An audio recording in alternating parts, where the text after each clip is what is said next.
DIT पक्षर corona समय विकल्प शिक्षा व्यवस्था। सारा भारत वर्ष को महामारी कोरोना कलबल करुवा जो बहु दिन है विद्यालय गुड़िक बंद हो पड़ रही। प्राथमिक छात्र छात्री विद्यालय आसवा संभव होउन बेले ऑनलाइन शिक्षा देवाई सरकार लाइव यूट्यूब क्लास व्यवस्था कर।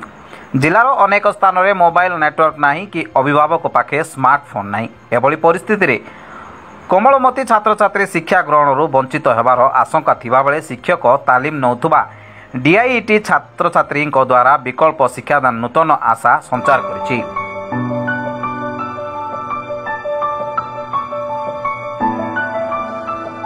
विद्यालय गणशिक्षा विभाग निर्देश क्रमे शिक्षक शिक्षा तथा राज्य शिक्षा अनुसंधान और प्रशिक्षण परिषद एवं यूनिसेफ्र मिलित उद्यम जिला शिक्षा और प्रशिक्षण प्रतिष्ठान डीआईटी कलाहांडीर प्रथम वर्ष छात्र छात्री मानक द्वारा विकल्प शिक्षादान व्यवस्था चालू रही।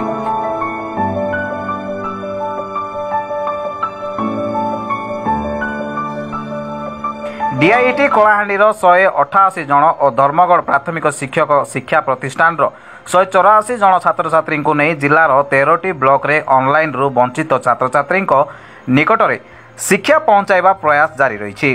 जिलार लांजीगढ़ धुआमूल रामपुर भली अपहंच इलाकार शिक्षा पहुंचाइबारे सहायक हो पारिछि। एभली परिस्थिति रे डीआईटी प्रथम वर्ष छात्र श्री हितेन्द्र बाग अपहंच इलाकार शिक्षा दान दे बेस प्रशंसित होइछन्ति।